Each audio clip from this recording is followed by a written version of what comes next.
Mga kababayan, mga katambay, si Katambay Mano po, nagbabalik po muli para po magkomento po sa inyo. Sana po nasa mabuti po kayong kalagayan. Magandang umaga po muna, tanghali, hapon, gabi. Madaling araw po sa ating lahat. Saan masulok ng bansa o mundo tayo naroon, naway maingatan po tayong lahat. Umpisa na po natin mga tambay, komentuhan po natin itong nakaraang hearing po sa Senado. Talagang pakinggan po natin at komentuhan po natin ng napakagaling po sa kasaysayan po ng bansa. Nagkaroon po tayo ng ubod ng galing at napakagaling po na DOJ Secretary mga tambay. Umpisa na po natin mga tambay at komentuhan po natin ang usapin po lalong-lalo po sa ICC at dito po sa pagdakip po sa dating Pangulong Duterte. Komentuhan po natin, pakinggan po natin ang balita. Asher, ano ang argumento ni Secretary Remulla at former Supreme Court Justice Ascuna? Monica, itong Republic Act 9851 o ang Philippine Act on Crimes Against International Humanitarian Law, Genocide and Other Crimes Against Humanity. Ito ang batas na pinanindigan ni Justice Secretary Crispin Remulla na basihan kung bakit inaresto at isinuko ng pamahalaan sa International Criminal Court o ICC si dating Pangulong Rodrigo Duterte.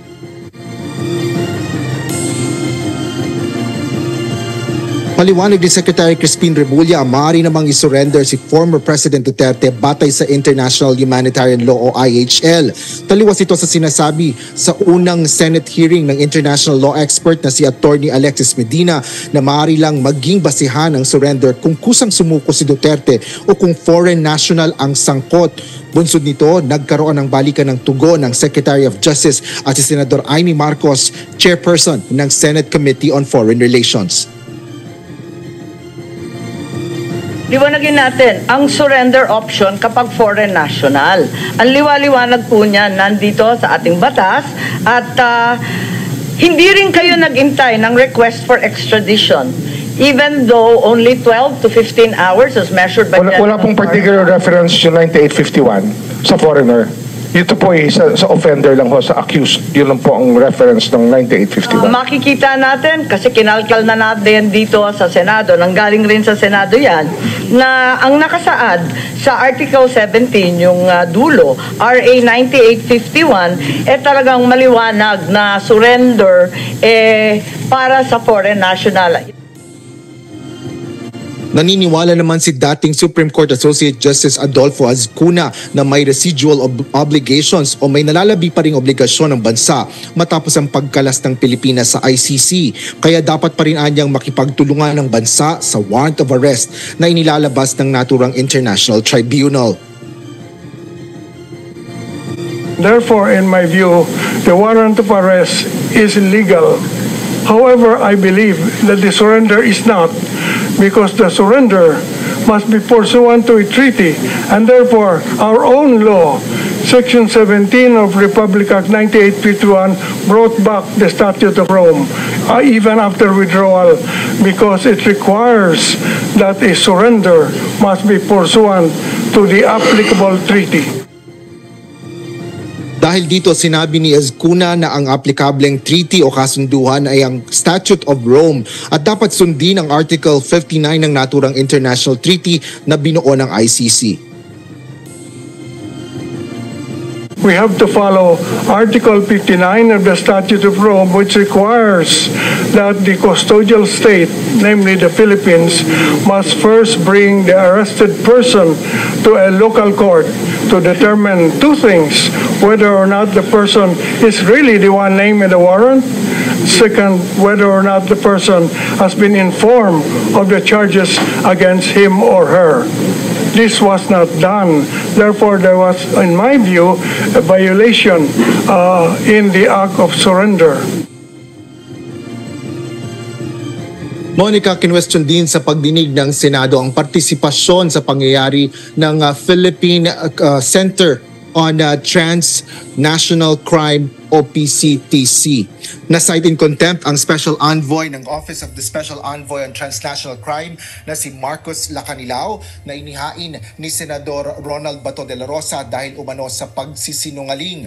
Ngunit ayon kay Senador de la Rosa, nagsisinungaling o hindi nagsasabi ng totoo si Lacanilao sa ilan niyang pahayag na hindi nito alam ang ilang pangyayari. Gayong naroon siya upang aniyang mag-oversee o siyasatin kung tama ang proseso sa paglilipat kay Duterte mula sa Pilipinas hanggang sa makarating sa The Hague. Samantala, inako naman ni Secretary Remulla ang pagbibigay ng clearance para isilbi ang ICC warrant kay Duterte. Ayon kay Remulla, ang DOJ clearance ang maituturing na pinakamahalagang bahagi ng proseso sa pag-aresto sa dating Pangulo. Habang inamin naman ni Police Major General Nicolas De Los Torre III, hepe ng Criminal Investigation and Detection Group o CIDG, na hindi niya pinayagan si Vice President Sara Duterte na makita ang kanyang ama habang sila ay nasa Villamor Air Base. Dahilan ng PNP official, gabi na at halos 10 oras na ang nakalipas mula nang arestuhin ang dating Pangulo. Sa ngayon, Monica, ay patuloy pa rin ang pagdinig na ginagawa ng... Grabe, no? Nakita niyo po, gabi na raw po. Pero gabi rin nila inalis ang dating Pangulong Duterte. Talagang alam mo na talagang planado lahat. Ayan, nagsalita na po ang dating Supreme Court Justice na si Ascuna, mga tambay. Talagang wala naman pong question doon sa warrant of arrest. Ang kinu-question po at paglabag po, ang nilabag po ng ating gobyerno ay yung tamang proseso po ng Rome of Statute. Tamang proseso po. Hindi po nasunod ang tamang proseso, lalong-lalo po, hindi po man lang nakarating saan po? Sa korte ng Pilipinas ang dating Pangulong Duterte. At pilit pong itinatama po ni DOJ Secretary Crispin Remulla yung kanila pong ginawa, mga kabayan. Pilit pong itinatama po ng isang DOJ Secretary yung ginawa po nilang planado yata at talagang pinagplanuhan, mga kababayan. Nakita po natin, in-stack lang po nila ang dating Pangulong Duterte, di ba? Sa Villamor Air Base. Naka-stack po doon ang napakatagal. Wala pong halos pinapasok. Pati po ang anak na Vice President ay hindi rin po nila pinapasok, mga kababayan. Ganun po sila katindi. Magplano. Planado po talaga. Kaya po rito, mga tambay, ito pong mga hearing na ito, alam na naman po natin ito eh. Alam na rin po ng mga Pilipino na talagang illegal po ang ginawa po nilang pag-aresto. Talagang kidnapping nga po ang lumalabas dyan eh. Ayon po sa mga eksperto, kidnapping po. Dahil hindi po nasunod ang proseso ng batas. Ang ating judicial, lalong-lalo po ang ating soberenya, nalagay po sa alanganin. Napahiya po ang ating bansa dahil meron po tayong DOJ Secretary na naubod po ng galing. Napakagaling po. Ubod po ng galing ng DOJ Secretary. Talagang ang batas po, ang batas po ay nilagay niya po talaga sa kanyang kamay. Dahil mismo na po, ang nagsasabi na po ay ang dati pong Supreme Court Justice, mga tambay, Associate Justice po ito. Dating Associate Justice po ito. Si Justice Ascuna. Siya na po nagsasabi na meron po talagang hindi po tama na proseso ang ginawa po ng gobyerno. Lalong-lalo po dito po kay dating Pangulong Duterte na hindi man lang po hinarap sa korte natin, mga katambay. Hindi man lang po. Kaya po dito po, mga tambay, yung sinasabi ko nga po madalas, may tamang panahon po sa mga tao na ito. May tamang panahon. May tamang panahon po sa mga kasabwat. Kasi po ngayon, pinaiiral po kasi nila yung kapangyarihan na meron sila ngayon. Pero pagka po yan ay nawala na po ang kapangyarihan na hawak nila ngayon, pansamantala lang naman po yan eh. Pansamantala lang. Pagka yan po ay wala na sa kanilang mga kamay, iiral na po dyan ang tamang batas. Dahil mismo ang dating Associate Justice na Associate Justice na mismo ang nagsabi na meron pong hindi nasunod. Hindi po nasunod ang proseso ng batas, lalong-lalo po yung Rome of Statute na ginagamit po yan ng ICC. Yung ICC, wala pong problema kung meron pong warrant of arrest. Kaya lang ang sinasabi po nga, kahit po na Associate Justice, na dating Associate Justice, na si Ascuna, kailangan sundin po ang proseso ng batas ng Pilipinas. Hindi po ang batas ng ICC. Kailangan umiral pa rin ang proseso ng batas, ang judicial system natin sa ating bansa. Kaya itong si Secretary Remulla at ang mga kasabwat nito, ay magkakaproblema po ito, mga tambay. Baka po, mga kababayan, baka lang. Baka pagka nawala na po sila sa kapangyarihan ay marami po magsilipad. Magsialis po ng Pilipinas dahil po sa ginawa nilang paghuhudas, pagtitrador sa dating Pangulong Duterte. Dahil po sa sobrang kapangyarihan na ayaw na yatang mawala sa kanila nung ito'y makabalik. Pero iiral naman po talaga ang batas eh.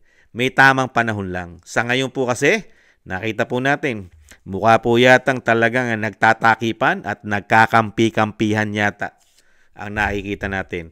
At ano naman po ang mapapala natin sa isang DOJ Secretary, mga tambay?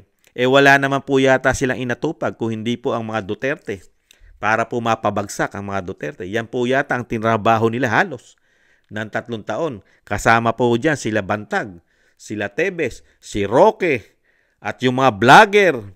Kasama po ang NBI yata na tinututukan din. Tutok na tutok po sila. Yan po halos ang tinutukan po ng 3 taon halos, mga kababayan. Pero yung mga issue po ng pamahalaan ay never po natutukan yata ng isang DOJ Secretary.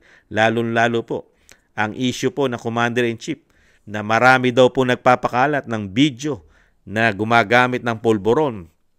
Pero hindi naman po nila iniimbestigahan yung nagpapakalat, mga kababayan. Pero ngayon tinututukan naman po nila si Roque. Si Harry Roque po ang tinututukan naman nila dyan, doon sa pulburon video. Pero kay Roque po ba galing yan? Hindi po ba kay Cathy Binag? Di po ba, mga kababayan? Pero hindi po nila tinututukan yan eh. Hindi nga nila mine-mention. Walang nagme-mention din sa pangalan ni Cathy Binag, lalo sa Kamara, sa Kongreso. Hindi nga nila pinatatawag yan at kinukontempt si Cathy Binag. Lalabas po lahat yan sa tamang panahon. Sa tamang panahon, lahat po ay maiimbestigahan po, mga kabayan. Lalong-lalo po ang ginawa pong 3 taong pagnanakaw daw. Korupsyong ginawa ayon sa Vice President. At mismo ang dating Pangulong Duterte ay alam na alam niya na puro istapa ang ginawa sa pera ng Pilipino. Lalabas po yan. Lalong-lalo na, mga kabayan, yung lagi ko po sinasabi, manalo't manalo lang po ang majority po ng mga pambato sa House of Representatives ng dating Pangulong Duterte at Vice President. At manalo rin po ang majority ng mga senador. Manalo po lahat ang mga senador ng Vice President at dating Pangulong Duterte. Ayan po, sigurado na po, magkakaroon na po ng tamang pagsusuri at tamang investigasyon sa lahat. Lalabas po yan. At baka po, pati po, ang issue po na gumagamit ng pulburo ng presidente ay maimbestigahan din po yan. Sa 20 Congress po. Sa 20 Congress po, maimbestigahan po yan, mga kabayan. Pero ngayon, kontrolado pa kasi nilang lahat ngayon eh. Pati po ang isang DOJ Secretary ay napakagaling po. Ubod po ng talino. Napakatalino po. Nakahanga-hanga po, mga kabayan. Kahanga-hanga. Nagkaroon po tayo ng isang napakatalino at napakagaling sa kasaysayan ng ating bansa. Ng isa pong DOJ Secretary sa pamumuno po ng isang Crispin Remulla na alam naman po natin, hindi naman po ligid sa kalaman natin na ang kanyang junior ay napakabilis po rin nakalaya di umano. Nasangkot po yata sa illegal na pulburon o illegal na damo. Yung illegal na damo, na mga high-grade na damo, mga bayan. Nasangkot po yata yan. Pero, sabi po ng ating mga kababayan, di umano, palibasa, DOJ Secretary ang tatay, hindi raw po nagtagal, walang kaso, at ngayon ay malinis na daw po di umano. At malayang-malaya na. Nakita nyo po, yung mga history po nila, yung mga history po ng kanila pong kasaysayan ay talagang sila po yung nakikita ng mga Pilipino, lalong-lalo po sa illegal na pulburon o illegal na damo, mga katambay. Ibang klase, no? Ibang klase po mga background po nito. Ito pong nasa binagoongang Pilipinas, mga kababayan. Unbelievable. Kaya po dito, yung ginagawa pong hearing na ito, alam na naman po ng taong bayan eh. Alam na rin po ng mga Associate Justice natin, mga Supreme Court Justice natin. Alam na po. Kasi hindi nga nagdaan sa kanila eh. Pagka pinag-usapan po ay batas at proseso ng batas, kailangan po dumaan po ito sa korte ng ating bansa. Di po ba? Nahandyan po ang judicial, nahandyan po ang Korte Suprema. Kaya po ito, mga tambay, sana po dumating na po at dumating na po sa lalong mabilis yung sinasabi po natin, ito pong hustisya na kailangan makuha po at mapanagot po lahat ang nagkaroon po ng sabwatan o lahat halos na nagsabwatan po rito. Unang-una po yata ang Pangulo dahil hindi po matutupad po lahat ng sabwatan kung wala pong approval ng isang Commander-in-Chief. Mga katambay, lahat po, dapat po mapanagutan po nila ang ginawa po nila mismo po. Nagpatotoo na po mismo ang isa pong Associate Justice, ang dating Justice po, na si Justice Ascuna. Yan, yung proseso po ay hindi nasunod ang tamang proseso.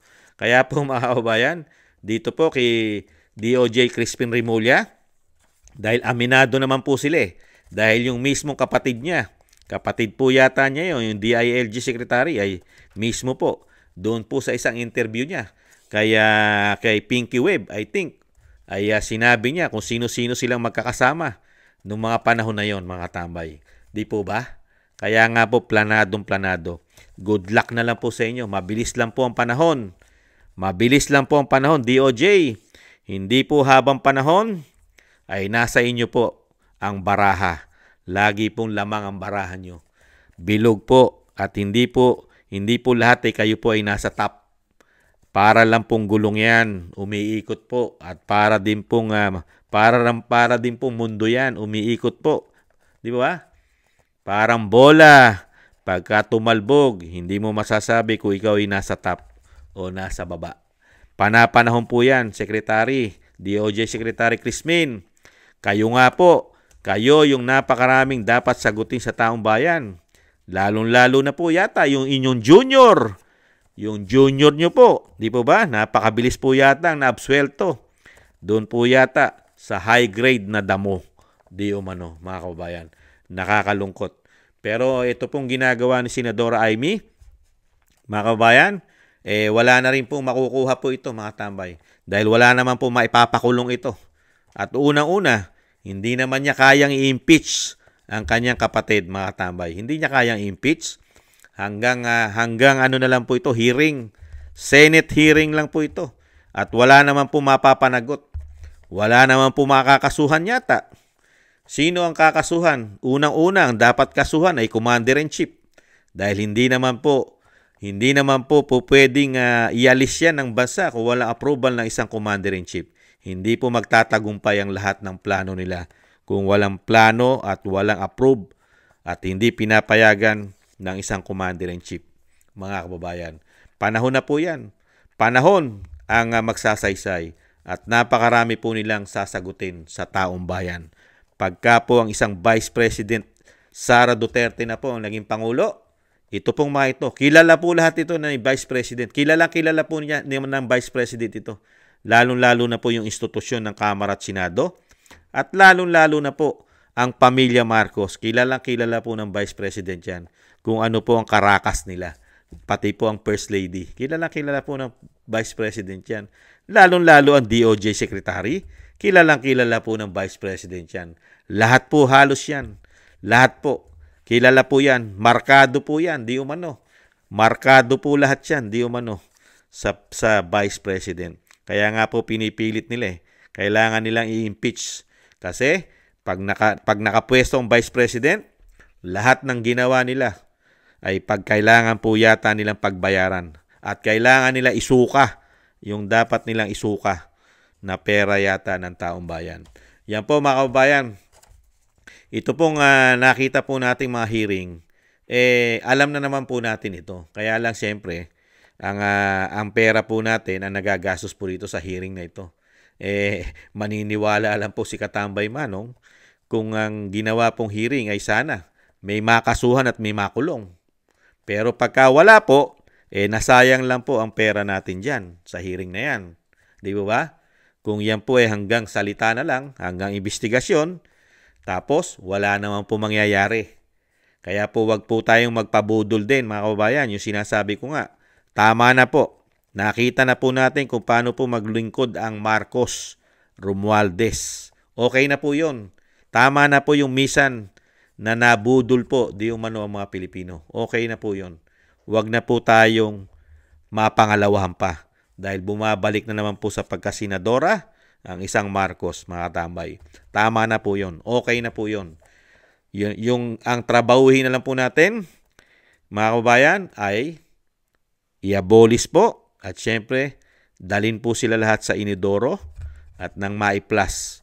Lalong-lalo po ang 19 Congress at ang mga party list at itong mga senador at itong isang Marcos na gusto na naman maging senadora sa ating bansa. Mga kababayan, wag na po natin bigyan ng pagkakataon. Mahirap nang mapangalawahan, mga kababayan. Nakita nyo po ang nangyari sa ating bansa. Puro Pilipino ang nagsakripisyo. Pero ang pera natin, nakita po natin kung saan po yata napupunta. Pumukha po yata sa mga kanilang Bolt, napunta ang pera natin. Sakripisyo po ng taong bayan at lalong-lalo po ang sakripisyo na dinaranas ni dating Pangulong Duterte. Sobra po siyang napagkaisahan ng mga politiko. Naghahaman yata sa kapangyarihan. Sobra po. Nakakalungkot po. Napakatindi po ang nangyaring sakripisyo po na isang dating Pangulong Duterte dito po sa klase na ganitong mga politiko na mga walang utang na loob po yata at sakim sa kapangyarihan po yata di umano. Grabe. Sakripisyo. Paglilingkod na ginawa na 6 na taon, majority ng Pilipino naging maayos at maging kalmante at naging safe ang bansa, lalong-lalo na sa mga terorista, drug lord, mga addictus, mga kriminal, mga korap. Pero ganyan lang po ang iginante nung makapasok po ang 19 Congress. Lalo po ito, isang DOJ Secretary, yan po ang iginante, mga kabayan, ibang klase. Kaya po, panahon na lang po ang magsasaysay dyan, mga kabayan. Tamang panahon para sa kanila. Tamang panahon. Mabilis lang po ang panahon. Napakabilis lang po ang panahon. Hindi nyo po ba napapansin, di ba? Umaga, maya-maya lang, gabi na. Umaga na naman. Kaya, mabilis lang po yan. Mga kababayan, di po ba? Bago po tayo magtapos, maraming salamat po muna sa mga naagusto po ng ating Tambayang Makabayan sa YouTube at TikTok.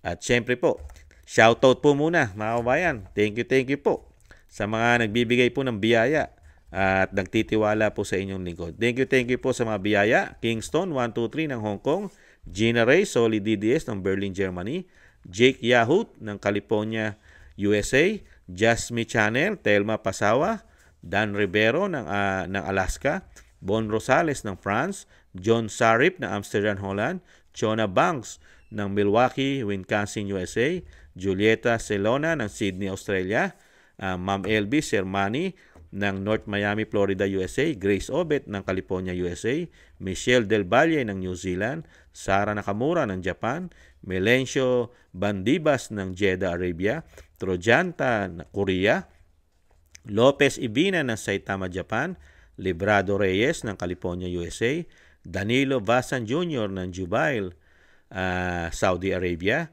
Roberto Papa, United Kingdom, 29, Narciso Esteban, Reynaldo Pexon, June De Jesus, Lee Chen, Ana Santos, Bon Rosales, Benjamin Garduque, Pepito Cabiso, Victoria Denvor ng Netherlands, at Nida Diongley ng Italy, Mary Tom ng Hawaii, Aloha, Donaldson Paras ng Canada, LKD 459 ng Belgium, Hermogenes Maramag, Manuel Ramos, Neshrin ng Kingdom of Saudi Arabia, Richard Macelones, Alexander Advincula, Dennis Velasco, Lorna Grandman ng Australia, Annie PH Official, Annie PH Vlog Official, Richard Macelon ng Davao City, Roberto Papa ng Blackpool, United Kingdom, Pedro Roque ng Ontario, Canada,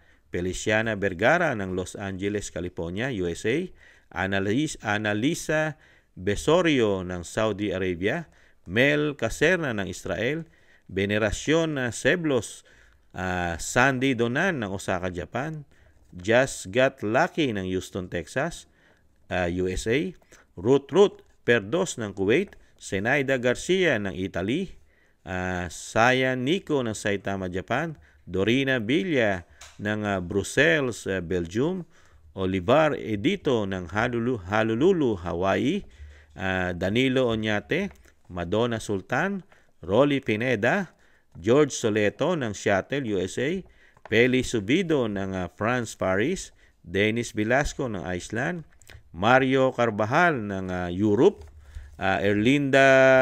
sino ba?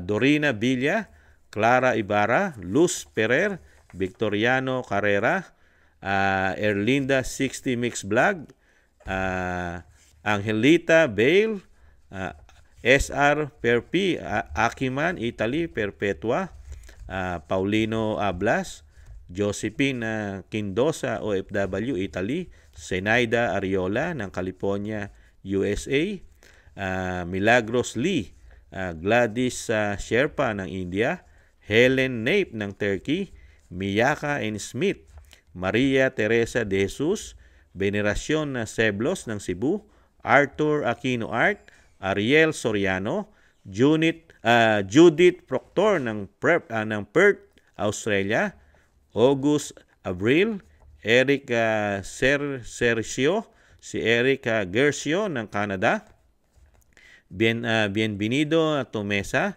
BC Bis, Mr. Kruner ng San Francisco, California, Beth D ng UAE, OFW, Jellyfish ng Hong Kong, Rodolfo Lora ng Davao City, Rolando Guerrero, Raji Shayamasita ng Japan, Alex San Jose ng Poland, Neil Eva Byron ng Australia, Crisanto de la Paz, USA live stream, Jasmine Jimena, at Tisoy Roa 9453. Thank you po. Shoutout po. Maraming salamat po. Ingatan nawa po mga kabayan. At thank you rin po sa mga gusto po ng Tambayang Makabayan sa YouTube at TikTok. Siyempre po, shoutout din po sa ating mga kababayan sa buong mundo na may Pilipino, may mga OFW. Ingatan nawa po mga kabayan. Thank you po. Ingat po kayo. At siyempre po, shoutout din po sa mga kababayan natin sa kasulok-sulukan ng ating bansa sa Pilipinas. Siyempre po, ingat po kayo mga kababayan. At siyempre po, bago po tayo magtapos, maraming salamat po sa nakagusto po ng Tambayang Makabayan sa YouTube at TikTok. At ganoon din po sa mga nagko-comment, like, share, and subscribe. At siyempre po, wag po nating kalimutan isama sa mga panalangin at dalangin na maingatan po at mabigyan po ng mahaba pang buhay, kalakasan at makauwi pa po sa lalong mabilis sa ating bansa ang dating Pangulong Duterte. Maraming salamat po. Sa muli, paalam. Bye-bye.